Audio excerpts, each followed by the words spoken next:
Video ಶುರು ಮಾಡೋಕ್ಕಿಂತ ಮುಂಚೆ ಮತ್ತಷ್ಟು ರೋಚಕ ಮಾಹಿತಿಗಳಿಗಾಗಿ ನಮ್ಮ ಚಾನಲ್ಗೆ ಸಬ್ಸ್ಕ್ರೈಬ್ ಮಾಡಿಲ್ಲ ಅಂದರೆ ಸಬ್ಸ್ಕ್ರೈಬ್ ಮಾಡ್ಕೊಳ್ಳಿ, ಹಾಗೆ ಬೆಲ್ ಐಕನ್ ಮೇಲೆ ಕೂಡ ಕ್ಲಿಕ್ ಮಾಡ್ಕೊಳ್ಳಿ. ನಮಸ್ಕಾರ ಗೆಳೆಯರೇ, ಡಿವೈನ್ ಕನ್ನಡ ಯೂಟ್ಯೂಬ್ ಚಾನಲ್ಗೆ ನಿಮಗೆ ಸ್ವಾಗತ. ಗೆಳೆಯರೇ, ಇವತ್ತಿನ ಈ ಒಂದು ವಿಡಿಯೋ ಮುಖಾಂತರ ನಿಮಗೆ ಏನು ತಿಳಿಸೋಕ್ಕೆ ಹೊರಟಿದ್ದೀನಿ ಅಂದರೆ, ನಿಮ್ಮ ಒಂದು ಹುಟ್ಟಿದ ಒಂದು ದಿನಾಂಕ ಅಂತ ಎಲ್ಲರಿಗೂ ಇದ್ದೇ ಇರುತ್ತೆ. ಆ ಒಂದು ದಿನಾಂಕದ ಪ್ರಕಾರ ನಿಮಗೆ ನಿಮ್ಮ ಜಾತಕದಲ್ಲಿ ಅಥವಾ ನಿಮ್ಮ ಈ ಒಂದು ನ್ಯೂಮರಾಲಜಿ ಪ್ರಕಾರ ನಿಮ್ಮ ಒಂದು ಜನ್ಮದಲ್ಲಿ ಅಥವಾ ನಿಮ್ಮ ಒಂದು ಲೈಫಲ್ಲಿ ನಿಮಗೆ ಲವ್ ಮ್ಯಾರೇಜ್ನ ಯೋಗ ಇದೆಯೋ ಇಲ್ವೋ ಅಂತ ನಾನು ನಿಮಗೆ ಈ ಒಂದು ವಿಡಿಯೋ ಮುಖಾಂತರ ನಿಮಗೆ ತಿಳಿಸ್ಕೊಡ್ತಾ ಇದ್ದೀನಿ. ಹಾಗಾಗಿ ಆದಷ್ಟು ಈ ಒಂದು ವಿಡಿಯೋನ ನೀವು ಪೂರ್ತಿಯಾಗಿ ನೋಡೋದನ್ನ ಮರಿಬೇಡಿ. ಅದಕ್ಕಿಂತ ಮುಂಚೆ ವಿಡಿಯೋಗೆ ಒಂದು ಬಾರಿ ಲೈಕ್ ಮಾಡಿ, ಹಾಗೆ ನೀವು ನಮ್ಮ ಚಾನಲ್ಗೆ ಸಬ್ಸ್ಕ್ರೈಬ್ ಮಾಡಿಲ್ಲ ಅಂದರೆ ಸಬ್ಸ್ಕ್ರೈಬ್ ಮಾಡ್ಕೊಳ್ಳೋದನ್ನ ಮರಿಬೇಡಿ. ಇದರ ಜೊತೆಗೆ ನೀವು ನಿಮಗೆ ಇಷ್ಟವಾದಂಥ ಒಂದು ದೇವರ ಒಂದು ಹೆಸರನ್ನು ಅಥವಾ ಇಷ್ಟವಾದಂಥ ದೇವರ ಒಂದು ಮಂತ್ರವನ್ನು, ಯಾವುದಾದ್ರು ಒಂದು ಮಂತ್ರವನ್ನು ನಮಗೆ ಕಮೆಂಟ್ ಸೆಕ್ಷನಲ್ಲಿ ನೀವು ಕಮೆಂಟ್ ಮಾಡಿ ನಮಗೆ ತಿಳಿಸೋದನ್ನು ನೀವು ಮರಿಬೇಡಿ. ವಿಶೇಷವಾಗಿ ಈ ಒಂದು ವಿಡಿಯೋದಲ್ಲಿ ನಾನು ನಿಮಗೆ ಏನು ಹೇಳೋಕ್ಕೆ ಹೊರಡ್ತೀನಿ ಅಂದರೆ, ನಿಮ್ಮ ಒಂದು ದಿನಾಂಕದ ಪ್ರಕಾರ ನಿಮಗೆ ಲವ್ ಮ್ಯಾರೇಜ್, ನಿಮ್ಮ ಜೀವನದಲ್ಲಿ ಲವ್ ಮ್ಯಾರೇಜ್ ಆಗುತ್ತೋ ಇಲ್ವೋ ಅನ್ನೋದು, ಅಥವಾ ಅರೇಂಜ್ ಮ್ಯಾರೇಜ್ ಆಗುತ್ತೋ ಅನ್ನೋದು ನಾನು ನಿಮಗೆ ತಿಳಿಸ್ಕೊಡ್ತಾ ಇದ್ದೀನಿ. ವಿಶೇಷವಾಗಿ ಏನಪ್ಪ ಅಂದರೆ, ಕೆಲವೊಬ್ಬರಿಗೆ ನಿಮಗೆ ಏನಪ್ಪ ಅಂದರೆ, ನಾನಿವಾಗ ನಿಮ್ಮ ನಂಬರ್ಗೆ ಅಥವಾ ನಿಮ್ಮ ಒಂದು ಡೇಟ್ ಆಫ್ ಹುಟ್ಟಿದ ಒಂದು ದಿನದ ಪ್ರಕಾರ ನಿಮಗೆ ಲವ್ ಮ್ಯಾರೇಜ್ ಆಗಲ್ಲ ಅಂದರೆ ನೀವು ಕಂಪ್ಲೀಟಾಗಿ ಆಗೋದಿಲ್ಲ ಅಂತ ಅಂದ್ಕೊಬೇಡಿ. ತುಂಬ ಜನ ಅದನ್ನು ತಲೆಯಲ್ಲಿ ಇಟ್ಕೊಂಡು ಆಮೇಲೆ ಅವ್ರ ಲೈಫಲ್ಲಿ ಏನಾದರೂ ಒಂದು ಡಿಸಿಷನ್ಗಳನ್ನ ತೊಗೊಳಕ್ಕೆ ಹೋಗ್ತಾರೆ. ಆ ರೀತಿ ನೀವು ಮಾಡೋಕ್ಕೆ ಹೋಗಬೇಡಿ. ನಿಮಗೆ ಯಾವ ಥರ ನೀವು ತಿಳ್ಕೊಬೋದು ಅಂದರೆ, ನೀವೇನಾದರೂ ಲವ್ ಮಾಡ್ತಿದ್ದೀರಾ ಅಥವಾ ನಾನು ಇವಾಗ ಲವ್ ಮ್ಯಾರೇಜ್ ಆಗಲ್ಲ ಅಂತ ಹೇಳಿದೆ ಅಂದರೆ, ನೀವು ಪರಿಶ್ರಮ ಪಡಬೇಕಾಗತ್ತೆ. ತುಂಬ ಕಷ್ಟಪಟ್ಟು ನೀವು ಮನೆಯಲ್ಲಿ ಒಪ್ಪಿಸ್ಬೇಕಾಗತ್ತೆ. ಆವಾಗ ಮಾತ್ರ ಸಾಧ್ಯವೇ ಆಗಲ್ಲ ಅಂತ ಯಾವುದೂ ಇಲ್ಲ. ಮನುಷ್ಯನ ಕೈಲಿ ಮನುಷ್ಯ ಮನಸ್ಸು ಮಾಡಿದ್ರೆ ಯಾವ ಒಂದು ಕೆಲಸ ಬೇಕಾದ್ರೂ ಮಾಡ್ಬೋದು. ಅದೇ ರೀತಿ ಇದು ಕೂಡ ಅಷ್ಟೇ. ನಿಮಗೆ ನಾನು ಲವ್ ಮ್ಯಾರೇಜ್ ಆಗಲ್ಲ ಅಂತ ಹೇಳಿದ್ರೆ, ನೀವು ಸಾಧ್ಯನೇ ಆಗಲ್ಲ ಅಂತ ಅಂದ್ಕೊಳಕ್ಕೆ ಹೋಗಬೇಡಿ. ಕಷ್ಟ ಆಗ್ಬೋದು, ಬಟ್ ಸಾಧ್ಯನೇ ಆಗಲ್ಲ ಅಂತ ತಿಳ್ಕೊಳಕ್ಕೆ ಹೋಗಬೇಡಿ. ಇನ್ನು ಕೆಲವೊಬ್ಬರಿಗೆ ನಾನು ಆಗಿರುತ್ತೆ, ನಿಮ್ಮ ಜಾತಕದಲ್ಲಿ ಲವ್ ಮ್ಯಾರೇಜ್ ಅನ್ನೋದು ಇದೆ ಅಂತ ಹೇಳಿರ್ತೀನಿ. ನಿಮಗೆ ಆಗಿಲ್ಲ ಅಂತಲೂ ನೀವು ಏನಂತಾರೆ, ಅದನ್ನು ಕೂಡ ನೀವು ತಲೆಯಲ್ಲಿ ಇಟ್ಕೊಳಕ್ಕೆ ಹೋಗಬಾರ್ದು. ಯಾಕಂದರೆ ಕೆಲವೊಬ್ಬರಿಗೆ ಅವರ ಜಾತಕದಲ್ಲಿ ಲವ್ ಮ್ಯಾರೇಜ್ ಅನ್ನೋ ಒಂದು ಯೋಗ ಇದ್ದರೂ ಕೂಡ ಕಾರಣಾಂತರಗಳಿಂದ ನಿಮಗೆ ಕೆಲವೊಂದು ತೊಂದರೆಗಳಿಂದ ಅಥವಾ ಕಾರಣಾಂತರಗಳಿಂದ ನಿಮಗೆ ನಿಮ್ಮ ಜಾತಕದಲ್ಲಿ ಅಥವಾ ನಿಮ್ಮ ಲೈಫಲ್ಲಿ ನಿಮಗೆ ಅರೇಂಜ್ ಮ್ಯಾರೇಜ್ ಅನ್ನೋದೇ ಆಗುತ್ತೆ. ಈ ರೀತಿ ಇರುತ್ತೆ. ಹಾಗಾಗಿ ನೀವು ಯಾವುದನ್ನು ತುಂಬ ಇದ್ರ ಮೇಲೆ ಹೋಪ್ ಇಟ್ಕೊಬೇಡಿ. ನಾನು ಒಂದು ನಾರ್ಮಲಾಗಿ ಪ್ರಿಡಿಕ್ಷನ್ ಮಾಡ್ತಿದ್ದೀನಿ. ಅದ್ರ ಬಗ್ಗೆ ನೀವು ಯಾವ ಥರ ತೊಗೊಳ್ತೀರೋ ಅದು ನಿಮಗೆ ಬಿಟ್ಟಿದ್ದು. ಇನ್ನು ಇದರಲ್ಲಿ ನೀವು ನಂಬರ್ 1 ಆಯ್ಕೆ ಮಾಡಿದರೆ, ವಿಶೇಷವಾಗಿ ನಂಬರ್ 1 ಯಾರ ಒಂದು ಡೇಟ್ ಆಫ್ ಬರ್ತ್ ಅಥವಾ ದಿನ ಇರುತ್ತೋ, 1ನೇ ತಾರೀಕು ಯಾರು ಹುಟ್ಟಿರ್ತಾರೋ, ನಿಮಗೆ ನಿಮ್ಮ ಒಂದು ನಂಬರ್ನಲ್ಲಿ ಈ ಒಂದು ನ್ಯೂಮರಾಲಜಿ ಪ್ರಕಾರ ಈ ಒಂದು ನಂಬರ್ಗೆ ಲವ್ ಮ್ಯಾರೇಜ್ ಅನ್ನೋ ಯೋಗ ಇದೆ. ಅದನ್ನು ನೀವು ಯಾವ ಥರ ತೊಗೊಳ್ತೀರೋ ಅದನ್ನು ನಿಮಗೆ ಬಿಟ್ಟಿದ್ದು, ಮುಂಚೆನೇ ಹೇಳಿದೆ. ಇನ್ನು ಮುಂದಿನದಾಗಿ ನೀವು 2ನೇ ತಾರೀಕು ಹುಟ್ಟಿದರೆ, ವಿಶೇಷವಾಗಿ ಇವ್ರಿಗೆ ಹೆಂಗಪ್ಪ ಅಂದರೆ, ಇವ್ರ ಮೇಲೆ ಡಿಪೆಂಡ್ ಆಗಿರುತ್ತೆ. ನೀವು ಯಾವ ರೀತಿ ಆ್ಯಕ್ಷನ್ಸ್ಗಳನ್ನ ತೊಗೊಳ್ತೀರಾ ಅಥವಾ ನೀವು ಯಾವ ರೀತಿ ನೀವು ಮನ್ಸು ಮಾಡ್ತೀರಾ, ಆ ರೀತಿ ನಿಮಗೆ ಆಗುತ್ತೆ ಅಂತ ಹೇಳ್ಬೋದು. ನೀವು ಲವ್ ಮ್ಯಾರೇಜೇ ಆಗಬೇಕು ಅಂತ ನೀವು ಅದಕ್ಕೆ ಸ್ವಲ್ಪ ವರ್ಕ್ ಮಾಡಿದ್ರೆ, ಅಂದರೆ ಅದ್ರ ಮೇಲೆ ಸ್ವಲ್ಪ ನೀವು ಮನೆಯಲ್ಲಿ ಒಪ್ಸೋದಾಗಲಿ ಅದೆಲ್ಲ ಮಾಡಿದ್ರೆ ನಿಮ್ಮ ಲವ್ ಮ್ಯಾರೇಜ್ ಆಗುತ್ತೆ. ಆದರೆ ನೀವು ಅದರ ಬಗ್ಗೆ ನಾನು ಹೆಚ್ಚಾಗಿ ತಲೆ ಕೆಡಿಸ್ಕೊಳ್ಳಲ್ಲ, ನಾನು ಕರಿಯರ್ ಮೇಲೆ ಫೋಕಸ್ ಮಾಡ್ತೀನಿ ಅನ್ನೋ ಆಗಿದ್ದರೆ ನಿಮ್ಗೆ ಆರಾಮಾಗಿ ಅರೇಂಜ್ ಮ್ಯಾರೇಜಲ್ಲೂ ಕೂಡ ನಿಮಗೆ ಒಳ್ಳೆಯ ಒಂದು ಲಾಭಗಳೇ ಇರುತ್ತೆ. ಹಾಗಾಗಿ ಹೆಚ್ಚಾಗಿ ಯಾವುದ್ರ ಮೇಲೂ ಡಿಪೆಂಡ್ ಆಗೋಕ್ಕೆ ಹೋಗಬೇಡಿ. ನಿಮ್ಗೆ ಯಾವುದು ನಿಮ್ಮ ಒಂದು ಲೈಫಲ್ಲಿ ಯಾವ್ದು ಸರಿ ಅನಿಸುತ್ತೋ ನೀವು ಅದನ್ನು ಮಾಡಿದ್ರೆ ನಿಮ್ಗೆ ಒಳ್ಳೆಯದು. ಇನ್ನು ಮುಂದಿನದಾಗಿ ನೀವು ನಂಬರ್ 3ನೇ ತಾರೀಕಲ್ಲಿ ಹುಟ್ಟಿದರೆ, ವಿಶೇಷವಾಗಿ ನಿಮ್ಗೆ ಏನಪ್ಪ ಅಂದರೆ, ನಿಮ್ಮ ಒಂದು ನ್ಯೂಮರಾಲಜಿ ಪ್ರಕಾರ ಏನು ತೋರಿಸ್ತದೆ ಅಂದರೆ, ನಿಮ್ಮ ಒಂದು ಜೀವನದಲ್ಲಿ ಲವ್ ಮ್ಯಾರೇಜ್ನ ಯೋಗ ನಿಮಗೆ ಇಲ್ಲ ಅಂತ ತೋರಿಸಿದೆ. ಆದರೆ ಮುಂಚೆನೇ ಹೇಳಿದಾಗೆ ನೀವು ಲವ್ ಮಾಡ್ತಿದ್ದೀರಾ, ನೀವು ಅದಕ್ಕೆ ಪ್ರಯತ್ನ ಪಡ್ತಿದ್ದೀರಾ ಅಂದರೆ, ನೀವು ತುಂಬ ಕಷ್ಟಪಡ್ತೀರಾ ಅದಕ್ಕೆ ಮನೆಯಲ್ಲಿ ಒಪ್ಸೋಕ್ಕೆ ಅಂದರೆ, ನಿಮಗೆ ಖಂಡಿತ ಲವ್ ಮ್ಯಾರೇಜ್ ಆಗುವಂಥ ಯೋಗಗಳು ಕೂಡ ಬರುತ್ತೆ. ಯೋಗ ಅನ್ನೋದು ಒಂದು ನಂಬರ್ ಮೇಲೆ ಇರುವಂಥ ಒಂದು ಪ್ರೆಡಿಕ್ಷನ್ ಆಗಿದ್ದರೆ, ನಿಮಗೆ ಸಾಕಷ್ಟು ನೀವು ಯಾವ ರೀತಿ ನೀವು ಮನೆಯಲ್ಲಿ ಒಪ್ಪಿಸ್ತೀರಾ ಅಥವಾ ಯಾವ ರೀತಿ ಅವ್ರಿಗೊಂದು ನಂಬಿಕೆಯನ್ನು ಕೊಡ್ತೀರಾ, ಅದ್ರ ಮೇಲೂ ಕೂಡ ನಿಮಗೆ ಡಿಪೆಂಡ್ ಆಗುತ್ತೆ. ಹಾಗಾಗಿ ನಾನು ಕಂಪ್ಲೀಟಾಗಿ ಇಲ್ಲ ಅಂದರೆ ನಾನು ಕಂಪ್ಲೀಟಾಗಿ ಇಲ್ಲ ಅಂತ ಅಂದ್ಕೊಬೇಡಿ. ಇನ್ನು ಮುಂದಿನದಾಗಿ ನೀವು 4ನೇ ತಾರೀಕಿನಲ್ಲಿ ಹುಟ್ಟಿದರೆ, ವಿಶೇಷವಾಗಿ ನಿಮಗೆ ಏನಪ್ಪ ಅಂದರೆ, ನೀವು ಲವ್ ಅನ್ನೋದು ಮಾಡಿದರೂ ಕೂಡ ನಿಮ್ಮ ಒಂದು ಪಾರ್ಟ್ನರ್ ಮೇಲೆ ಅಥವಾ ನಿಮ್ಮ ಒಂದು ಪ್ರೀತಿ ಮಾಡಿರುವಂಥ ಒಂದು ಪಾರ್ಟ್ನರ್ ಮೇಲೆ ನಿಮಗೆ ಹೆಚ್ಚಾಗಿ ವಿಶ್ವಾಸ ಅನ್ನೋದು ಇರೋದಿಲ್ಲ. ಅಂದರೆ ಇವ್ರ ಜೊತೆ ನಾನು ಮದುವೆ ಆಗಿ ಒಳ್ಳೆಯ ಜೀವನವನ್ನು ಮಾಡ್ತೀವಿ ಅನ್ನೋ ಒಂದು ನಂಬಿಕೆ ನಿಮಗೆ ಇರೋದಿಲ್ಲ. ಈ ಒಂದು ಕಾರಣದಿಂದಾಗಿ ನಿಮಗೆ ಲವ್ ಅನ್ನೋ ಚಾನ್ಸಸ್ ಇದ್ದರೂ ಕೂಡ, ಲವ್ ಮ್ಯಾರೇಜ್ ಆಗುವಂಥ ಒಂದು ಅವಕಾಶ ನಿಮಗೆ ಇದ್ದರೂ ಕೂಡ, ನೀವು ಹೆಚ್ಚಾಗಿ ಅರೇಂಜ್ ಮ್ಯಾರೇಜ್ ಕಡೆ ನೀವು ತಿರುಗಕ್ಕೆ ಹೋಗ್ತೀರಾ. ಅಂದರೆ ಅರೇಂಜ್ ಮ್ಯಾರೇಜ್ ಕಡೆ ಹೋಗ್ತೀರಾ. ಯಾಕೆ ಅಂದರೆ ನಿಮಗೆ ಅಷ್ಟೊಂದು ವಿಶ್ವಾಸ ಇರೋದಿಲ್ಲ ನಿಮ್ಮ ಪಾರ್ಟ್ನರ್ ಮೇಲೆ. ಅದೊಂದು ರೀಸನಿಂದ ನೀವು ಬೇಕಾದ್ರೆ ನಿಮ್ಮ ಮನಸ್ಥಿತಿ ಚೇಂಜ್ ಆದರೆ ನೀವು ಲವ್ ಮ್ಯಾರೇಜ್ ಕೂಡ ಆಗ್ಬೋದು. ಆದರೆ ಹೆಚ್ಚಿನದಾಗಿ ನಿಮ್ಮ ಒಂದು ನ್ಯೂಮರಾಲಜಿ ಪ್ರಕಾರ ಈ ರೀತಿ ತೋರಿಸ್ತದೆ. ನೀವು ಅರೇಂಜ್ ಮ್ಯಾರೇಜ್ ಕಡೆ ನೀವು ಹೆಚ್ಚಾಗಿ ವಿಶ್ವಾಸವನ್ನು ಕೊಡ್ತೀರಾ, ಹಾಗೆ ಅದ್ರ ಕಡೆ ನೀವು ಹೋಗ್ತೀರಾ ಅನ್ನೋ ಒಂದು ಏನಂತಾರೆ ಸಂಕೇತಗಳು ಇಲ್ಲಿ ಜಾಸ್ತಿ ಕಾಣ್ತಿದೆ. ಇನ್ನು ಮುಂದಿನದಾಗಿ ನೀವು 5ನೇ ತಾರೀಕು ಹುಟ್ಟಿದರೆ ಇವ್ರಿಗೆ ವಿಶೇಷವಾಗಿ ಏನಪ್ಪ ಅಂದರೆ ನಿಮಗೆ ಲವ್ ಮ್ಯಾರೇಜ್ ವಿಷಯದಲ್ಲಿ ನಿಮಗೆ ತುಂಬ ಅದೃಷ್ಟ ಇರುತ್ತೆ ಅಂತ ಹೇಳ್ಬೋದು. ಅಂದರೆ ನಿಮಗೆ ಲವ್ ಮ್ಯಾರೇಜ್ ಆಗುವಂಥ ಎಲ್ಲ ಲಾಭಗಳು ಅಥವಾ ಎಲ್ಲ ಒಂದು ಸಪೋರ್ಟ್ ಅನ್ನೋದು ನಿಮಗೆ ಮನೆಯಿಂದಾಗಲಿ ಅಥವಾ ನಿಮಗೆ ನಿಮ್ಮ ಒಂದು ಪಾರ್ಟ್ನರ್ನಿಂದ ಮನೆಯವ್ರ ಕಡೆಯಿಂದ ಆಗಲಿ ಎಲ್ಲ ಕಡೆಯಿಂದ ನಿಮಗೆ ಸಪೋರ್ಟ್ ಅನ್ನೋದು ಇರುತ್ತೆ. ಆದರೆ ನಿಮಗೆ ಹೆಚ್ಚಾಗಿ ಇದರ ಮೇಲೆ ವಿಶ್ವಾಸ, ನಾನು ನಂಬರ್ 4ಗೆ ಏನು ಹೇಳಿದೆ ಅದನ್ನೇ ನಿಮಗೂ ಕೂಡ ಹೇಳ್ತಿದ್ದೀನಿ, ನಿಮಗೆ ಅದರ ಮೇಲೆ ಹೆಚ್ಚಾಗಿ ವಿಶ್ವಾಸ ಅನ್ನೋದು ಇರೋದಿಲ್ಲ, ಅಥವಾ ನಿಮಗೆ ಮದುವೆ ಆಗ್ತಾ ಬರ್ತಾ ನಿಮಗೆ ಪ್ರೀತಿ ಅನ್ನೋದು ಕಮ್ಮಿ ಆಗಿರುತ್ತೆ, ಅದು ಅವ್ರ ಮೇಲೆ ನಿಮಗೆ ಇಂಟ್ರೆಸ್ಟ್ ಅನ್ನೋದು ಕಮ್ಮಿ ಆಗಿರುತ್ತೆ. ಈ ರೀತಿ ಯಾವುದಾದ್ರೂ ಒಂದು ಘಟನೆಗಳು ನಿಮ್ಮ ಜೀವನದಲ್ಲಿ ನಡೆದು ನಿಮಗೆ ನೀವು ಅವ್ರನ್ನ ಮದುವೆ ಆಗೋದು ಬೇಡ ಅನ್ನೋ ಒಂದು ಮನಸ್ಥಿತಿ ಬಂದಿರುತ್ತೆ. ಈ ಕಾರಣದಿಂದಾಗಿ ನೀವು ಕೂಡ ಅರೇಂಜ್ ಮ್ಯಾರೇಜ್ ಕಡೆ ನೀವು ಹೋಗ್ಬೋದು.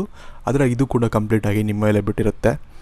ನೀವು ಬೇಕಾದರೆ ನೀವು ಲವ್ ಮ್ಯಾರೇಜ್ನ ಕೂಡ ಚೂಸ್ ಮಾಡ್ಬೋದು. ಅದಕ್ಕೆ ನಿಮಗೆ ಫಲಗಳು ಅನ್ನೋದು ನಿಮ್ಮ ಒಂದು ಜಾತಕದಲ್ಲಿದೆ, ಆದರೆ ನೀವು ಯಾವುದ್ರ ಕಡೆ ಹೋಗ್ತೀರ ಅನ್ನೋದು ನಿಮ್ಮ ಮೇಲೆ ಡಿಪೆಂಡ್ ಆಗುತ್ತೆ. ಇನ್ನು ಮುಂದಿನದಾಗಿ ನೀವು 6ನೇ ತಾರೀಕು ಹುಟ್ಟಿದರೆ ವಿಶೇಷವಾಗಿ ಇವ್ರಿಗೇನಪ್ಪ ಅಂದರೆ ನೀವು ಲವ್ ರಿಲೇಷನ್ಶಿಪ್ಪಲ್ಲಿ ಇದ್ದರೂ ಕೂಡ ನಿಮ್ಮ ಮನೆಯವ್ರ ಕಡೆಯಿಂದ ಸಪೋರ್ಟ್ ನಿಮಗೆ ಸಿಗೋದಿಲ್ಲ. ಅಂದರೆ ಪ್ರೀತಿಯ ವಿಷಯದಲ್ಲಿ ನಿಮಗೆ ಸಪೋರ್ಟ್ ಅನ್ನೋದು ಹೆಚ್ಚಾಗಿ ಸಿಗೋದಿಲ್ಲ ಅಂತಲೇ ಹೇಳ್ಬೋದು. ಅದರ ಮೇಲೂ ನೀವು ಮದುವೆ ಆಗ್ತೀರಾ ಅಂದರೆ ಆಗ್ಬೋದು, ಆದರೆ ನಿಮಗೆ ಅವರ ಒಂದು ಆಶೀರ್ವಾದ ಆಗಲಿ ಅಥವಾ ಅವರ ಒಂದು ಸಪೋರ್ಟ್ ಆಗಲಿ ನಿಮಗೆ ಸಿಗೋದಿಲ್ಲ. ಈ ಒಂದು ಕಾರಣದಿಂದಾಗಿ ನೀವು ಸ್ವಲ್ಪ ಅದ್ರ ಬಗ್ಗೆ ನೀವು ಯೋಚನೆಯನ್ನು ಮಾಡಬೇಕಾಗುತ್ತೆ. ಇದು ನಿಮ್ಮ ಮೇಲೆ ಇರುತ್ತೆ, ನೀವು ಆಗಬೇಕಾ ಬೇಡವಾ ಅಂತ. ಆದರೆ ನಿಮ್ಮ ಒಂದು ಜಾತಕದ ಪ್ರಕಾರ ನಿಮಗೆ ನಿಮ್ಮ ಒಂದು ನ್ಯೂಮರಾಲಜಿ ಪ್ರಕಾರ ಲವ್ ಮ್ಯಾರೇಜ್ ಅನ್ನೋದು ನಿಮಗೆ ಲವ್ ಮ್ಯಾರೇಜ್ನ ಯೋಗ ಇದೆ, ಆದರೆ ಈ ರೀತಿಯಾದ ಒಂದು ತೊಂದರೆಗಳು ಮಾತ್ರ ಇರುತ್ತೆ ಅಂತ ಹೇಳ್ಬೋದು. ಇನ್ನು ಮುಂದಿನದಾಗಿ ನೀವು 7ನೇ ತಾರೀಕು ಹುಟ್ಟಿದರೆ ವಿಶೇಷವಾಗಿ ಇವ್ರಿಗೇನಪ್ಪ ಅಂದರೆ ನಿಮ್ಮ ಒಂದು ಪಾರ್ಟ್ನರ್, ನೀವು ಇನ್ನೊಬ್ಬರನ್ನ ಲವ್ ಮಾಡ್ತಿರ್ತೀರಲ್ಲ, ಅವರು ತುಂಬ ಟೈಮ್ ತೊಗೊಳ್ತಾರೆ. ವಿಶೇಷವಾಗಿ ಏನಪ್ಪ ಅಂದರೆ ಇನ್ನೊಂದು ಸ್ವಲ್ಪ ದಿನ ಹೋಗಲಿ, ಕೆಲವೊಂದು ವರ್ಷಗಳು ಹೋಗಲಿ ಅಂತ ಈ ಥರ ಮುಂದೂಡ್ತಾ ಏನಾಗುತ್ತೆ ಅಂದರೆ ಲಾಸ್ಟಲ್ಲಿ ಅವರು ನಿಮಗೆ ಕೈ ಕೊಡುವಂಥ ಸಾಧ್ಯತೆಗಳು ಹೆಚ್ಚಾಗಿರುತ್ತೆ. ಈ ಒಂದು ಕಾರಣದಿಂದಾಗಿ ನೀವು ವಿಧಿ ಇಲ್ಲದೆ ಅರೇಂಜ್ ಮ್ಯಾರೇಜ್ ಆಗುವಂಥ ಒಂದು ಸಾಧ್ಯತೆಗಳು ಹೆಚ್ಚಾಗಿರುತ್ತೆ ಅಂತ ಹೇಳ್ಬೋದು. ಆದರೆ ಕಂಪ್ಲೀಟಾಗಿ ಇದು ಕೂಡ ಹೇಳೋಕ್ಕಾಗಲ್ಲ, ಕಂಪ್ಲೀಟಾಗಿ ಹಿಂಗೆ ಆಗುತ್ತೆ ಅಂತ ಹೇಳೋಕ್ಕಾಗಲ್ಲ. ಬಟ್ ಆದರೆ ಇದೊಂದು ಪ್ರಿಡಿಕ್ಷನ್ ಆಗಿರುತ್ತೆ. ಆದರೂ ಕೂಡ ಕೆಲವೊಬ್ಬರಿಗೆ ಲವ್ ಸಕ್ಸಸ್ಫುಲ್ಲಾಗಿ ಲವ್ ಮ್ಯಾರೇಜ್ ಕೂಡ ಆಗ್ಬೋದು. ಆದರೆ ಆದಷ್ಟು ನಿಮ್ಮ ಒಂದು ಯೋಗದಲ್ಲಿ ನಿಮ್ಮ ನ್ಯೂಮರಾಲಜಿ ಪ್ರಕಾರ ನಿಮಗೆ ಇರುವಂಥ ಯೋಗ ಯಾವುದು ಅಂದರೆ ಅದು ಅರೇಂಜ್ ಮ್ಯಾರೇಜ್ ಅಂತಲೇ ಹೇಳ್ಬೋದು. ಇನ್ನು ಮುಂದಿನದಾಗಿ ನೀವು 8ನೇ ತಾರೀಕು ಹುಟ್ಟಿದರೆ ನ್ಯೂಮರಾಲಜಿ ಪ್ರಕಾರ ಇವ್ರಿಗೂ ಕೂಡ ನೋ ಅಂತಲೇ ತೋರಿಸ್ತದೆ. ಅಂದರೆ ಇವರು ಅರೇಂಜ್ ಮ್ಯಾರೇಜ್ ಆಗುವಂಥ ಒಂದು ಸಾಧ್ಯತೆಗಳು ಹೆಚ್ಚಾಗಿರುತ್ತೆ ಅಂತ ಹೇಳ್ಬೋದು. ಇನ್ನು ಮುಂದಿನದಾಗಿ ನೀವು 9ನೇ ತಾರೀಕು ಹುಟ್ಟಿದರೆ, ನಾನು ಮುಂಚೆ ಕೂಡ 5ನೇ ತಾರೀಕಿನಲ್ಲಿ ಹುಟ್ಟಿದವ್ರಿಗೆ ಹೇಳಿದ್ದೆ, ನಿಮಗೂ ಕೂಡ ಅಷ್ಟೇ ಫ್ಯಾಮಿಲಿ ಅನ್ನೋದು ಪ್ರಾಬ್ಲಮ್ಸ್ ಇರುತ್ತೆ. ಅದು ಬಿಟ್ಟರೆ ನಿಮಗೆ ಬೇರೆ ಏನೂ ತೊಂದರೆಗಳಿರೋದಿಲ್ಲ, ಲವ್ ಮ್ಯಾರೇಜ್ ಆರಾಮಾಗಿ ಆಗ್ಬೋದು. ಫ್ಯಾಮಿಲಿ ಅನ್ನೋದು ಸ್ವಲ್ಪ ನಿಮಗೆ ಫ್ಯಾಮಿಲಿ ಸಪೋರ್ಟ್ ಅನ್ನೋದು ನಿಮಗೆ ಕಮ್ಮಿ ಇರುತ್ತೆ ಅಂತ ಹೇಳ್ಬೋದು. ಇನ್ನು ಮುಂದಿನದಾಗಿ ನೀವು 10ನೇ ತಾರೀಕು ಹುಟ್ಟಿದರೆ ನಿಮ್ಮ ಒಂದು ಈ ಒಂದು ಅಂಕದ ಪ್ರಕಾರ ನಿಮಗೆ ನ್ಯೂಮರಾಲಜಿ ಪ್ರಕಾರ ನಿಮಗೆ ನಿಮ್ಮ ಯೋಗದಲ್ಲಿ ವಿಶೇಷವಾಗಿ ಲವ್ ಮ್ಯಾರೇಜ್ ಅನ್ನೋದು ಇದೆ ಅಂತಲೇ ಹೇಳ್ಬೋದು. ನೀವು ಹೆಚ್ಚಾಗಿ ಕಷ್ಟ ಅನ್ನೋದು ಕೂಡ ಪಡಬೇಕು ಅಂತಿಲ್ಲ, ನಿಮಗೆ ಯೋಗ ಅನ್ನೋದು ಕಂಪ್ಲೀಟಾಗಿ ಇದೆ. ನಿಮಗೆ ಫ್ಯಾಮಿಲಿ ಸಪೋರ್ಟ್ ಅನ್ನೋದು ಕೂಡ ನಿಮಗೆ ಇದರಲ್ಲಿ ಸಿಗುತ್ತೆ ಅಂತ ಹೇಳ್ಬೋದು. ಇನ್ನು ಮುಂದಿನದಾಗಿ ನೀವು 11ನೇ ತಾರೀಕು ಹುಟ್ಟಿದರೆ ಇವ್ರಿಗೆ ಏನಪ್ಪ ಅಂದರೆ ಲವ್ ಮ್ಯಾರೇಜ್ ಅನ್ನೋದು ಇವರ ಯೋಗದಲ್ಲಿ ಇರುತ್ತೆ. ಆದರೆ ಆ ಒಂದು ಮದುವೆ ಆಗಬೇಕು ಅಂದರೆ ನೀವು ತುಂಬಾ ಕಷ್ಟಪಡಬೇಕಾಗತ್ತೆ. ಯಾಕೆ ಅಂದರೆ ನಿಮ್ಮ ಫ್ಯಾಮಿಲಿ ಪ್ರಾಬ್ಲಮ್ ಅಂತಲ್ಲ, ನಿಮ್ಮದೇ ಒಂದು ಪ್ರಾಬ್ಲಮ್ ಇರುತ್ತೆ. ಅಂದರೆ ನಿಮಗೆ ದುಡಿಮೆ ಅನ್ನೋದು ಸ್ವಲ್ಪ ಕಮ್ಮಿ ಇರ್ಬೋದು, ಅಥವಾ ಏನೋ ಒಂದು ಬಿಸ್ನೆಸ್ಸಲ್ಲಿ ಏನೋ ಪ್ರಾಬ್ಲಮ್ ಇರುತ್ತೆ, ಅಥವಾ ಒಂದು ಆರ್ಥಿಕ ಪರಿಸ್ಥಿತಿಯಲ್ಲಿ ನಿಮಗೆ ಸಾಕಷ್ಟು ಸಮಸ್ಯೆ ಇರೋದ್ರಿಂದ ಅವರು ಕೂಡ ಸ್ವಲ್ಪ ಹಿಂಜರಿತಾ ಇರ್ತಾರೆ. ಈ ಒಂದು ಕಾರಣದಿಂದಾಗಿ ನಿಮ್ಮ ಆರ್ಥಿಕ ಪರಿಸ್ಥಿತಿಯನ್ನು ನೀವು ವೃದ್ಧಿ ಮಾಡ್ಕೊಂಡಿದ್ದರೆ ನೀವು ಮದುವೆ ಆಗೋದ್ರೊಳಗಡೆ ನಿಮಗೆ ಏನು ಕೂಡ ತೊಂದರೆ ಆಗೋದಿಲ್ಲ, ಆರಾಮಾಗಿ ನಿಮಗೆ ಲವ್ ಮ್ಯಾರೇಜ್ ಅನ್ನೋದು ನಿಮಗೆ ಆಗ್ಬೋದು ಅಂತಲೇ ಹೇಳ್ಬೋದು. ಇನ್ನು ಮುಂದಿನದಾಗಿ ನೀವು 12ನೇ ತಾರೀಕು ಹುಟ್ಟಿದರೆ ಇವ್ರಿಗೇನಪ್ಪ ಅಂದರೆ ಲವ್ ಮ್ಯಾರೇಜ್ ಆಗಬೇಕು ಅನ್ನೋ ಒಂದು ಆಸೆ ಇರುತ್ತೆ. ಯಾರನ್ನಾದ್ರೂ ಪ್ರೀತಿ ಕೂಡ ಮಾಡಿರ್ತೀರ, ಬಟ್ ಅವ್ರಿಗೆ ನಿಮ್ಮ ಮೇಲೆ ಆ ಒಂದು ಫೀಲಿಂಗ್ಸ್ ಅನ್ನೋದು ಇರೋದಿಲ್ಲ. ಈ ಒಂದು ಕಾರಣದಿಂದಾಗಿ ವಿಶೇಷವಾಗಿ ಏನಾಗುತ್ತೆ ಅಂದರೆ ನೀವು ಪ್ರಯತ್ನ ಪಟ್ಟರೆ ಅಥವಾ ನೀವು ಸ್ವಲ್ಪ ಅವ್ರಿಗೂ ಕೂಡ ನಿಮ್ಮ ಮೇಲೆ ಫೀಲಿಂಗ್ಸ್ ಬಂತು ಅಂದರೆ ನಿಮಗೆ ಲವ್ ಮ್ಯಾರೇಜ್ ಆಗುವಂಥ ಚಾನ್ಸಸ್ ಇರಬಹುದು. ಆದರೆ ನಿಮ್ಮ ಒಂದು ಈ ಒಂದು ಅಂಕದ ಪ್ರಕಾರ ನಿಮಗೆ ವಿಶೇಷವಾಗಿ ನಿಮ್ಮ ಒಂದು ಭಾಗ್ಯದಲ್ಲಿ ವಿಶೇಷವಾಗಿ ಅರೇಂಜ್ ಮ್ಯಾರೇಜ್ ಅಂತಲೇ ಇರೋದು. ಈ ಒಂದು ಕಾರಣದಿಂದಾಗಿ ನೀವು ಲವ್ ಮ್ಯಾರೇಜ್ ಆಗಲೇಬೇಕು ಅಂದರೆ ನೀವು ಹೆಚ್ಚಾಗಿ ಪ್ರಯತ್ನವನ್ನು ನೀವು ಪಡಬೇಕಾಗತ್ತೆ. ಇನ್ನು ಮುಂದಿನದಾಗಿ ನೀವು 13ನೇ ತಾರೀಕಿನಲ್ಲಿ ಹುಟ್ಟಿದರೆ ಇವ್ರಿಗೂ ಕೂಡ ಅಷ್ಟೇ ಲವ್ ಮ್ಯಾರೇಜ್ ಆಗಬೇಕು ಅನ್ನೋ ಒಂದು ಆಸೆ ಇರುತ್ತೆ. ಬಟ್ ಆದರೆ ಇವ್ರಿಗೆ ಇರುವಂಥ ಒಂದು ಫೈನಾನ್ಷಿಯಲ್ ಪ್ರಾಬ್ಲಮ್ಸ್ ಆಗಲಿ ಅಥವಾ ಮೇನಾಗಿ ಏನಪ್ಪ ಅಂದರೆ ಇವರು ಫ್ಯಾಮಿಲಿ ಮೇಲೆ ತುಂಬ ಡಿಪೆಂಡ್ ಆಗಿರ್ತಾರೆ, ತನ್ನೊಂದು ಸ್ವಂತ ಕಾಲ ಮೇಲೆ ಅವರು ನಿಂತಿರೋದಿಲ್ಲ. ಈ ಒಂದು ಕಾರಣದಿಂದಾಗಿ ಹೆಣ್ಣು ಕೊಡುವಂಥವರಾಗಲಿ ಅಥವಾ ಗಂಡು ಅಂದರೆ ನೀವು ಹುಡುಗಿರಾಗಿದ್ದರೆ ನಿಮಗೆ ಮದುವೆ ಆಗೋರಾಗಲಿ ಸ್ವಲ್ಪ ಯೋಚನೆಯನ್ನು ಮಾಡ್ತಾರೆ, ಇವರು ಈ ರೀತಿ ಇದಾರಲ್ಲ ಅನ್ನೋ ಒಂದು ಯೋಚನೆಯನ್ನು ಮಾಡಿ ಕೈ ಬಿಡುವಂಥ ಒಂದು ಸಾಧ್ಯತೆಗಳು ಹೆಚ್ಚಾಗಿರುತ್ತೆ. ಹಾಗಾಗಿ ನಿಮಗೆ ಹೆಚ್ಚಾಗಿ ಅರೇಂಜ್ ಮ್ಯಾರೇಜ್ ಆಗುವಂಥ ಸಾಧ್ಯತೆಗಳು ಇಲ್ಲಿ ಹೆಚ್ಚಾಗಿ ನಿಮ್ಮ ಒಂದು ಭಾಗ್ಯದಲ್ಲಿ ವಿಶೇಷವಾಗಿ ಅರೇಂಜ್ ಮ್ಯಾರೇಜ್ನ ಯೋಗವು ನಿಮಗೆ ಇದೆ ಅಂತ ಹೇಳ್ಬೋದು. ಇನ್ನು ಮುಂದಿನದಾಗಿ ನೀವು 14ನೇ ತಾರೀಕು ಹುಟ್ಟಿದರೆ ಇವ್ರಿಗೆ ವಿಶೇಷವಾಗಿ ಏನಪ್ಪ ಅಂದರೆ ನಿಮ್ಮ ಒಂದು ಮನೆಯಲ್ಲಿ ನೋಡುವಂಥ ಒಂದು ಹುಡುಗಿರು ಅಂದರೆ ಅರೇಂಜ್ ಮ್ಯಾರೇಜ್ ಆಗಬೇಕು ಅಂತ ನೀವು ಹೋಗ್ತೀರ, ನಿಮಗೆ ಪ್ರೀತಿಯಲ್ಲಿ ಹೆಚ್ಚಾಗಿ ನಂಬಿಕೆ ಇರೋದಿಲ್ಲ. ಈ ಒಂದು ಕಾರಣದಿಂದಾಗಿ ಲವ್ ಮ್ಯಾರೇಜ್ ಚಾನ್ಸಸ್ ತುಂಬಾ ಕಮ್ಮಿ. ಇದ್ರ ಜೊತೆಗೆ ಏನಪ್ಪ ಅಂದರೆ ನಿಮಗೆ ಅರೇಂಜ್ ಮ್ಯಾರೇಜಲ್ಲೇ ನಿಮಗೆ ಒಳ್ಳೊಳ್ಳೆ ಆಪ್ಷನ್ಗಳು ಸಿಗುತ್ತೆ, ಅಂದರೆ ಒಂದು ಒಳ್ಳೊಳ್ಳೆ ಒಂದು ಸಂಬಂಧಗಳು ನಿಮಗೆ ಸಿಗುತ್ತೆ. ಈ ಒಂದು ಕಾರಣದಿಂದಾಗಿ ನೀವು ಅರೇಂಜ್ ಮ್ಯಾರೇಜ್ ಕಡೆಯೇ ನೀವು ಹೋಗುವಂಥ ಸಾಧ್ಯತೆಗಳು ಹೆಚ್ಚಾಗಿರುತ್ತೆ ಅಂತ ಹೇಳ್ಬೋದು. ಇನ್ನು ಮುಂದಿನದಾಗಿ ನೀವು 15ನೇ ತಾರೀಕು ಹುಟ್ಟಿದರೆ ನಿಮ್ಮ ಒಂದು ಅಂಕದಲ್ಲಿ ನಿಮಗೆ ವಿಶೇಷವಾಗಿ ನಿಮಗೆ ಒಂದು ಲವ್ ಮ್ಯಾರೇಜ್ನ ಒಂದು ಭಾಗ್ಯ ಇದೆ ಅಂತಲೇ ಹೇಳ್ಬೋದು. ಈ ಒಂದು ಕಾರಣದಿಂದ ಹೆಚ್ಚಾಗಿ ನಿಮಗೆ ಹೇಳಬೇಕಾಗಿಲ್ಲ, ಸ್ವಲ್ಪ ಪ್ರಯತ್ನ ಪಟ್ಟರೂ ಕೂಡ ನಿಮಗೆ ಆರಾಮಾಗಿ ನೀವು ಲವ್ ಮ್ಯಾರೇಜ್ ಅನ್ನೋದು ಆಗ್ಬೋದು. ಇನ್ನು ಮುಂದಿನದಾಗಿ ನೀವು 16ನೇ ತಾರೀಕು ಹುಟ್ಟಿದರೆ ನಿಮಗೂ ಕೂಡ ಅಷ್ಟೇ ಫ್ಯಾಮಿಲಿಯ ಒಂದು ಪ್ರಾಬ್ಲಮ್ಸ್ ಅನ್ನೋದು ಹೆಚ್ಚಾಗಿ ಬರುತ್ತೆ ಅಂತ ಹೇಳ್ಬೋದು. ಈ ಒಂದು ಕಾರಣದಿಂದಾಗಿ ನೀವು ಹೆಚ್ಚಾಗಿ ಪ್ರಯತ್ನವನ್ನು ಪಡಬೇಕು. ಲವ್ ಮ್ಯಾರೇಜೇ ಆಗಬೇಕು ಅಂದರೆ ತುಂಬ ಒಂದು ಪ್ರಯತ್ನವನ್ನು ಪಡಬೇಕಾಗತ್ತೆ, ತುಂಬ ಕಷ್ಟವನ್ನು ಪಡಬೇಕಾಗುತ್ತೆ, ತುಂಬ ಸ್ಯಾಕ್ರಿಫೈಸಸ್ನ ಮಾಡಬೇಕಾಗತ್ತೆ. ಆಗ ಮಾತ್ರ ನಿಮಗೆ ಲವ್ ಮ್ಯಾರೇಜ್ ಅನ್ನೋದು ಸಾಧ್ಯವಾಗಿರುತ್ತೆ. ಆದರೆ ಮೋಸ್ಟ್ಲಿ ಒಂದು 80% ಜನ ಇದರಲ್ಲಿ ಅರೇಂಜ್ ಮ್ಯಾರೇಜ್ ಕಡೆನೇ ಹೋಗ್ತಾರೆ ಅಂತ ಹೇಳ್ಬೋದು. ಅಂದರೆ ಕಷ್ಟವನ್ನು ಅಷ್ಟು ಕಷ್ಟ ಪಡೋಕ್ಕಾಗದೆ ನೀವು ಅರೇಂಜ್ ಮ್ಯಾರೇಜ್ ಮಾಡ್ಕೊಳ್ಳೋಕ್ಕೆ ಇಷ್ಟಪಡ್ತೀರಾ ಅಂತ ಹೇಳ್ಬೋದು. ಇನ್ನು ಮುಂದಿನದಾಗಿ ನೀವು 17ನೇ ತಾರೀಕು ಹುಟ್ಟಿದರೆ ಇವ್ರಿಗೆ ವಿಶೇಷವಾಗಿ ಏನಪ್ಪ ಅಂದರೆ ಇವರಷ್ಟೇ ಕರೆಕ್ಟಾಗಿದ್ದರೂ ಕೂಡ ಇವರು ಲವ್ ಮಾಡ್ತಿದ್ರೆ ವಿಶೇಷವಾಗಿ ಲವ್ ಮಾಡುವಂಥ ಒಂದು ಪಾರ್ಟ್ನರ್ ಇವ್ರಿಗೆ ಅಷ್ಟೊಂದು ಸಪೋರ್ಟಿವ್ ಆಗಿ ಇರೋದಿಲ್ಲ ಅಂತ ಹೇಳ್ಬೋದು. ಏನಾದರೂ ಒಂದು ಅವರಲ್ಲಿ ಕೊರತೆಗಳಿರುತ್ತೆ, ಅಂದರೆ ಅವರು ಏನಾದರೂ ಒಂದು ಚೀಟ್ ಮಾಡ್ತಿರ್ಬೋದು ಅಥವಾ ಏನೋ ಒಂದು ಅವ್ರಿಗೆ ಈ ಒಂದು ಮದುವೆ ಅನ್ನೋದು ಇಷ್ಟ ಇರೋದಿಲ್ಲ, ಇಂಥ ಸಾಕಷ್ಟು ತೊಂದರೆಗಳು ಅವರಲ್ಲಿ ಇರುತ್ತೆ. ಈ ಒಂದು ಕಾರಣದಿಂದಾಗಿ ಹೆಚ್ಚಾಗಿ ನಿಮಗೆ ಆ ಒಂದು ಲವ್ ಮ್ಯಾರೇಜ್ ಅನ್ನೋದು ಸಕ್ಸಸ್ಫುಲ್ ಆಗದೇ ಇರ್ಬೋದು. ಈ ಒಂದು ಕಾರಣದಿಂದಾಗಿ ನೀವು ಅಲ್ಟಿಮೇಟ್ಲಿ ಅರೇಂಜ್ ಮ್ಯಾರೇಜ್ ಕಡೆಗೆ ನೀವು ಹೋಗ್ಬೋದು. ಆದರೆ ಅದು ಕೂಡ ನಿಮ್ಮ ಮೇಲೆ ಬಿಟ್ಟಿರುತ್ತೆ. ನಿಮ್ಮ ಲೈಫಲ್ಲಿ ಯಾವ ರೀತಿ ನಿಮ್ಮ ಒಂದು ಪಾರ್ಟ್ನರ್ ಇರ್ತಾರೆ ಅದ್ರ ಮೇಲೆ ಕೂಡ ಡಿಪೆಂಡ್ ಆಗುತ್ತೆ. ಈ ಒಂದು ಕಾರಣದಿಂದಾಗಿ ಇದು ಒಂಥರ ನಿಮಗೆ 60-40 ಅಂತ ಹೇಳ್ಬೋದು. ನಿಮಗೆ 60% ಅರೇಂಜ್ ಮ್ಯಾರೇಜ್ ಕಡೆ ಇದ್ದರೆ 40% ಲವ್ ಮ್ಯಾರೇಜ್ ಕೂಡ ಆಗಬಹುದು ಅಂತ ಹೇಳ್ಬೋದು. ಇನ್ನು ಮುಂದಿನದಾಗಿ ನೀವು 18ನೇ ತಾರೀಕು ಹುಟ್ಟಿದರೆ ಇವ್ರಿಗೆ ವಿಶೇಷವಾಗಿ ಏನಪ್ಪ ಅಂದರೆ ನೀವು ಲವ್ ಮ್ಯಾರೇಜ್ ಆಗಬೇಕು ಅಂದರೆ ಲವ್ ಮ್ಯಾರೇಜ್ ಆಗ್ಬೋದು, ಅದು ಅರೇಂಜ್ ಮ್ಯಾರೇಜ್ ಆಗ್ಬೋದು ಅಂದರೆ ಅರೇಂಜ್ ಮ್ಯಾರೇಜ್ ಆಗ್ಬೋದು. ಅಂದರೆ ನಿಮಗೆ ಎರಡರಲ್ಲೂ ಕೂಡ ಅದೃಷ್ಟ ಅನ್ನೋದು ನಿಮ್ಮ ಭಾಗ್ಯದಲ್ಲಿ ಇದೆ ಅಂತಲೇ ಹೇಳ್ಬೋದು. ನಿಮ್ಮ ಮೇಲೆ ಡಿಪೆಂಡ್ ಆಗಿರುತ್ತೆ. ನಿಮಗೆ ಇದಕ್ಕೆ ಹೋಗಬೇಕು, ನೀವು ಲವ್ ಮಾಡ್ತೀರಾ, ಯಾರನ್ನೋ ಒಬ್ಬರನ್ನ ಇಷ್ಟಪಡ್ತೀರಾ, ಅವ್ರನ್ನೇ ಮದುವೆ ಆಗಬೇಕು ಅಂದರೆ ನೀವು ಅದನ್ನು ಕೂಡ ಮಾಡ್ಬೋದು. ಅಥವಾ ಅವ್ರು ಇಷ್ಟ ಇಲ್ಲ ನನಗೆ, ಅಥವಾ ಯಾರನ್ನೂ ನಾನು ಲವ್ವೇ ಮಾಡಿಲ್ಲ, ಆರಾಮಾಗಿ ನಾನು ಅರೇಂಜ್ ಮ್ಯಾರೇಜ್ ಆಗ್ತೀನಿ ಅಂದರೆ ನೀವು ಅದಕ್ಕೂ ಕೂಡ ಆರಾಮಾಗಿ ಹೋಗ್ಬೋದು. ನಿಮಗೆ ಎರಡರದ್ದು ಕೂಡ 50-50 ಯೋಗ ಇದೆ ಅಂತಲೇ ಹೇಳ್ಬೋದು. ಇನ್ನು ಮುಂದಿನದಾಗಿ ನೀವು 19ನೇ ತಾರೀಕು ಹುಟ್ಟಿದರೆ ಇವ್ರಿಗೆ ವಿಶೇಷವಾಗಿ ಏನಪ್ಪ ಅಂದರೆ ಇವರು ಲವ್ ಮ್ಯಾರೇಜ್ ಆಗಬೇಕು ಅಂದರೂ ಕೂಡ ಮನೆಯಲ್ಲಿರುವಂಥ ಒಂದು ಹೆಂಗಸರು, ಅಂದರೆ ನಿಮಗೆ ನಿಮ್ಮ ತಾಯಿ ಆಗಲಿ ಅಥವಾ ನಿಮ್ಮ ಒಂದು ಅಕ್ಕ ಆಗಲಿ ನಿಮ್ಮ ತಂಗಿ ಆಗಲಿ ಇಂಥವ್ರ ಕಡೆಯಿಂದ ನಿಮಗೆ ವಿರೋಧ ಅನ್ನೋದು ಬರುತ್ತೆ. ಈ ಒಂದು ಕಾರಣದಿಂದಾಗಿ ನೀವು ಸ್ವಲ್ಪ ಅವ್ರನ್ನ ಒಪ್ಪಿಸ್ಬೇಕಾಗತ್ತೆ, ನೀವು ಸ್ವಲ್ಪ ಕಷ್ಟಪಡಬೇಕಾಗತ್ತೆ. ಆಗ ಮಾತ್ರ ನಿಮ್ಮ ಮದುವೆ ಅನ್ನೋದು ಸಾಧ್ಯ, ಅಂದರೆ ಲವ್ ಮ್ಯಾರೇಜ್ ಅನ್ನೋದು ನಿಮಗೆ ಸಾಧ್ಯವಾಗುತ್ತೆ. ಇಲ್ಲ ಅಂದರೆ ನಿಮ್ಮ ಒಂದು ಯೋಗದಲ್ಲಿ ವಿಶೇಷವಾಗಿ ನಿಮಗೆ ಅರೇಂಜ್ ಮ್ಯಾರೇಜ್ ಯೋಗ ಇದೆ, ಅದನ್ನು ಬೇಕಾದ್ರೆ ನೀವು ಆಗ್ಬೋದು. ಬಟ್ ಆದರೆ ನೀವು ಲವ್ ಮ್ಯಾರೇಜ್ ಆಗಬೇಕು ಅಂದರೆ ಕಷ್ಟವನ್ನು ಪಡಬೇಕಾಗತ್ತೆ. ಇನ್ನು ಮುಂದಿನದಾಗಿ ನೀವು 20ನೇ ತಾರೀಕು ಹುಟ್ಟಿದರೆ ಇವ್ರಿಗೂ ಕೂಡ ಲವ್ ಮ್ಯಾರೇಜ್ನ ಯೋಗ ಇದೆ ಅಂತಲೇ ಹೇಳ್ಬೋದು. ಕಂಪ್ಲೀಟಾಗಿ ನೀವು ಯಾವುದೂ ಕೂಡ ನಿಮಗೆ ಅಡೆತಡೆ ಅನ್ನೋದು ಕೂಡ ಬರೋದಿಲ್ಲ. ಹಾಗಾಗಿ ನಿಮಗೆ ಲವ್ ಮ್ಯಾರೇಜ್ ಆಗಬೇಕು ಅಂದರೆ ಆರಾಮಾಗಿ ನೀವು ಆಗ್ಬೋದು. ಇನ್ನು ಮುಂದಿನದಾಗಿ ನೀವು 21ನೇ ತಾರೀಕಿನಲ್ಲಿ ಹುಟ್ಟಿದರೆ ನೀವು ವಿಶೇಷವಾಗಿ ನೀವು ಅರೇಂಜ್ ಮ್ಯಾರೇಜ್ ಬೇಕಾದ್ರೂ ಆಗ್ಬೋದು ಅಥವಾ ಲವ್ ಮ್ಯಾರೇಜ್ ಬೇಕಾದ್ರೂ ಆಗ್ಬೋದು. ನಿಮ್ಮ ಮೇಲೆ ಡಿಪೆಂಡ್ ಆಗಿರುತ್ತೆ ಕಂಪ್ಲೀಟ್ಲಿ. ಯಾಕಂದರೆ ನಿಮಗೆ ಎರಡರದ್ದು ಕೂಡ ನಿಮಗೆ ಭಾಗ್ಯ ಇರೋದ್ರಿಂದ ನೀವು ಯಾವ್ದು ಬೇಕಾದ್ರೂ ನೀವು ನಿಮ್ಮ ಡಿಸಿಷನ್ ಯಾವ ರೀತಿ ಇರುತ್ತೆ ಅದರ ಮೇಲೆ ನೀವು ಆರಾಮಾಗಿ ಲವ್ ಮ್ಯಾರೇಜ್ ಅಥವಾ ಅರೇಂಜ್ ಮ್ಯಾರೇಜ್ ಆಗ್ಬೋದು. ಇನ್ನು ಮುಂದಿನದಾಗಿ ನೀವು 22ನೇ ತಾರೀಕು ಹುಟ್ಟಿದರೆ ನಿಮಗೂ ಅಷ್ಟೇ, ನಾನು 21ಕ್ಕೆ ಏನು ಹೇಳಿದೆ ಅದೇ ನಿಮಗೆ ಅನ್ವಯ ಆಗುತ್ತೆ ಅಂತಲೇ ಹೇಳ್ಬೋದು. ನೀವು ಬೇಕಾದರೆ ಅರೇಂಜ್ ಮ್ಯಾರೇಜ್ ಕಡೆನೂ ಹೋಗ್ಬೋದು, ಅಥವಾ ನಿಮಗೆ ಲವ್ ಮ್ಯಾರೇಜ್ ನಾನು ಯಾರನ್ನೋ ಒಬ್ಬರು ನಾನು ಲವ್ ಮಾಡಿದ್ದೀನಿ ಅವ್ರನ್ನೇ ನಾನು ಮದುವೆ ಆಗಬೇಕು ಅಂತ ನೀವು ಇಷ್ಟಪಟ್ಟರೂ ಕೂಡ ನಿಮ್ಮ ಜೀವನದಲ್ಲಿ ಅದು ಕೂಡ ನಿಮಗೆ ಆರಾಮಾಗಿ ಆಗುತ್ತೆ. ನೀವು ಮದುವೆ ಆದಮೇಲೂ ಕೂಡ ತುಂಬ ಒಂದು ಒಳ್ಳೆಯ ಒಂದು ಸುಖಕರ ಜೀವನವನ್ನು ನೀವು ಅನುಭವಿಸ್ತೀರಾ ಅಂತಲೇ ಹೇಳ್ಬೋದು.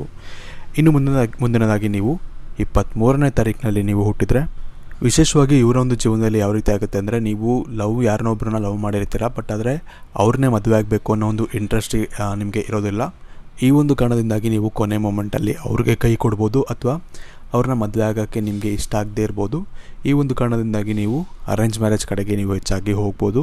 ಆದರೆ ಇದು ಕೂಡ ನಿಮಗೆ 60-40 ಅಂತಲೇ ಹೇಳ್ಬೋದು. ನಿಮಗೆ ಇಂಟ್ರೆಸ್ಟ್ ಇದ್ದರೆ ನೀವು ಆರಾಮಾಗಿ ಲವ್ ಮ್ಯಾರೇಜ್ ಕೂಡ ಆಗ್ಬೋದು. ನಿಮಗೆ ಎರಡರ ಭಾಗ್ಯನೂ ಕೂಡ ನಿಮಗೆ ಎರಡರೂ ಅಂದರೆ ಲವ್ ಮ್ಯಾರೇಜ್ ಆಗಲಿ ಅಥವಾ ಅರೇಂಜ್ ಮ್ಯಾರೇಜ್ ಆಗಲಿ ಎರಡರದ್ದು ನಿಮಗೆ ಯೋಗ ಅನ್ನೋದು ಇರುತ್ತೆ. ಅದರಲ್ಲಿ ನೀವು ಅದನ್ನು ಯಾವ ರೀತಿ ನಿಮ್ಮ ಡಿಸಿಷನ್ ಮೇಲೆ ಅದೆಲ್ಲ ನಿಂತಿರುತ್ತೆ ಅಂತ ಹೇಳ್ಬೋದು.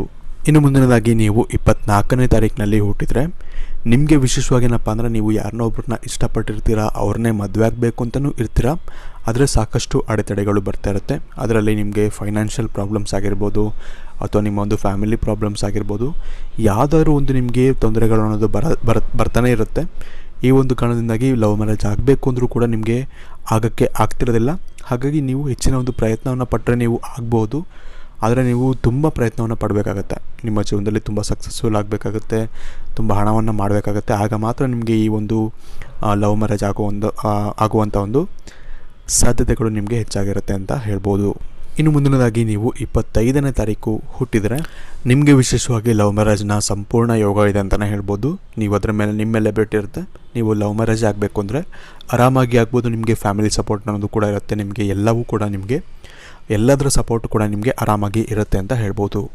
ಇನ್ನು ಮುಂದಿನದಾಗಿ ನೀವು 26ನೇ ತಾರೀಕು ಹುಟ್ಟಿದರೆ ನಿಮಗೆ ವಿಶೇಷವಾಗಿ ಏನಪ್ಪ ಅಂದರೆ ನೀವು ಲವ್ ಮಾಡಿರ್ತೀರ ಅಥವಾ ಲವ್ ಮ್ಯಾರೇಜ್ ಆಗಬೇಕು ಅಂತ ನೀವು ಅಂದ್ಕೊಂಡಿರ್ತೀರ.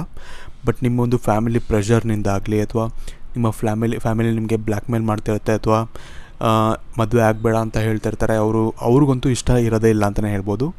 ಈ ಒಂದು ಕಾರಣದಿಂದಾಗಿ ನಿಮಗೆ ಲವ್ ಮ್ಯಾರೇಜ್ ಆಗೋಕ್ಕೆ ತುಂಬಾ ಒಂದು ಕಷ್ಟ ಆಗುತ್ತೆ. ತುಂಬಾ ಒಂದು ಕಷ್ಟಪಡಬೇಕಾಗುತ್ತೆ ನೀವು ಲವ್ ಮ್ಯಾರೇಜ್ ಆಗಬೇಕು ಅಂದರೆ ನಿಮಗೆ ಈ ಒಂದು ಅಂಕದ ಪ್ರಕಾರ ನಿಮಗೆ ಲವ್ ಮ್ಯಾರೇಜ್ನ ಭಾಗ್ಯ ನಿಮಗೆ ಬರೀ 10% ಇರುತ್ತೆ. ನಿಮಗೆ ಅರೇಂಜ್ ಮ್ಯಾರೇಜ್ನ ಒಂದು ಯೋಗ ನಿಮಗೆ 90% ಇರುತ್ತೆ ಅಂತ ಹೇಳ್ಬೋದು. ಹಾಗಾಗಿ ನಿಮಗೆ ಸ್ವಲ್ಪ ನಿಮ್ಮ ಒಂದು ಜೀವನದಲ್ಲಿ ಲವ್ ಮ್ಯಾರೇಜ್ನ ಒಂದು ಭಾಗ್ಯ ಅನ್ನೋದು ಕಷ್ಟನೇ ಅಂತ ಹೇಳ್ಬೋದು. ಇನ್ನು ಮುಂದಿನದಾಗಿ ನೀವು 27ನೇ ತಾರೀಕು ಹುಟ್ಟಿದರೆ ನಿಮಗೆ ಹೆಚ್ಚಾಗಿ 90% ಆಫ್ ದ ಟೈಮ್ ಇವ್ರಿಗೇನಪ್ಪ ಅಂದರೆ ನಾವು ಅರೇಂಜ್ ಮ್ಯಾರೇಜ್ ಆಗಬೇಕು ಅಂತಲೇ ಇರ್ತಾರೆ.